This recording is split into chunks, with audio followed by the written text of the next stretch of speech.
Hello everyone! Welcome back to my YouTube channel. Kung di ka pa nakapag-subscribe, subscribe na! So, ayun guys, kailangan ko magpa-apostel. So, ayun, nakakuha naman ako ng apostel. So, nag-walk-in lang ako guys. So, ayun guys, kung kailangan nyo ng apostel, kailangan nyo lang pumunta sa DFA. Ayan. So, kung pina-priority nila yung mga disabled, yung mga PWD, senior citizen, saka buntis guys. So, ayan, nag-walk-in ako guys. So, pwede na kayo mag-walk-in pag kayo ay buntis or senior citizen. So, ayan guys. So, ngayon, kailangan ko kasi kumuha ng apostel. So, ito na pala guys, yung mukha ng apostel. Ayan. Ito na pala siya. Ayan. Kita nyo guys. Ayan. So, ito, kailangan ko kasi ito kasi kailangan kumuha ng police clearance sa Qatar. So, ayan, kailangan nila yung apostel na galing sa DFA. So, ito yung aking NBI. Ayan, ito yung NBI ko, guys. Diyan yung fingerprints.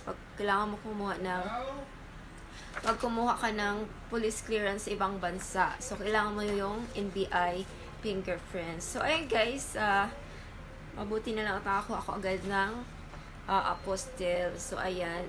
Madali lang siya, guys. Kung kayo kailangan nyo ng apostel, pumunta lang kayo sa website ng DFA, apostel.com, ganyan.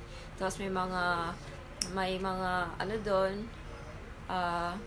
date kung kailan nyo gusto kumuha ng apostel. So, ayan lang guys, yung masishare ko sa inyo about sa apostel. So, ayan.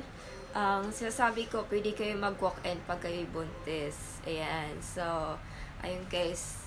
So far, nakakuha ako kasi, ayun nga. Madali lang siya guys. So, thank you guys for watching. So, please subscribe. Ayan. So, ayan. Mabilis lang siya guys.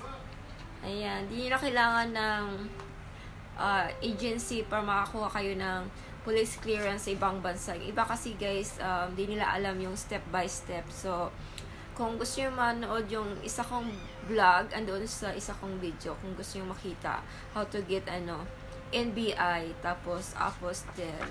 Ayan. Tapos next na to guys, papadala ko sa DHL sa Qatar. Ayan. Para ma-process na nila yung police clearance ko. Kasi kailangan ko to guys sa US Embassy para sa US visa ko. So, ayun guys. Thank you for watching. Please subscribe. Bye!